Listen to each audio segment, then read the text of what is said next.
Compter et connaître les logements et la population du territoire et mesurer les évolutions démographiques, tels sont les objectifs d'un recensement. Tous les 8 ans, une campagne en ce sens est organisée en principauté. L'opération est menée par la mairie de Monaco qui délègue la réalisation technique et opérationnelle à l'Institut monégasque de la statistique et des études économiques. C'est l'INSEE qui va donc superviser ce recensement de la population en principauté. Pour ce faire, les 2 km² de Monaco seront divisés en 8 secteurs allant de Fontvieille au Larvoto.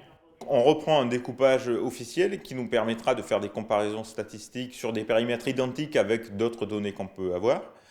Et ensuite, on a découpé ces 8 quartiers en 183 districts. Chaque agent recenseur aura donc plusieurs districts.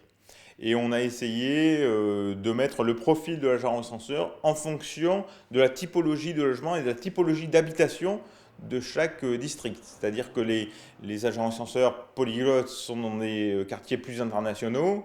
Donc on a essayé vraiment d'adapter le profil de chaque agent à la population à laquelle il aura affaire. Et ces agents recenseurs qui débuteront leur porte-à-porte le 7 juin prochain seront encadrés par des chefs de secteur.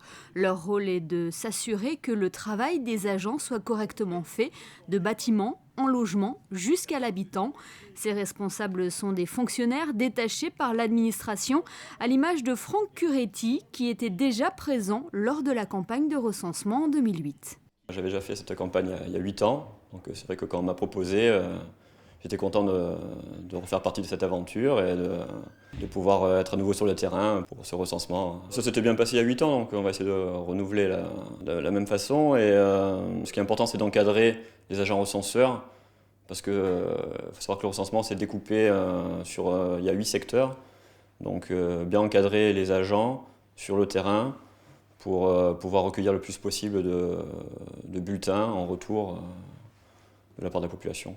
Après une matinée de formation, les chefs de secteur se sont ensuite rendus sur le terrain pour se familiariser avec leur secteur. Cela sera ensuite au tour des agents de recensement à être formés, car ce sont eux qui recueilleront les informations et qui numériseront les formulaires collectés.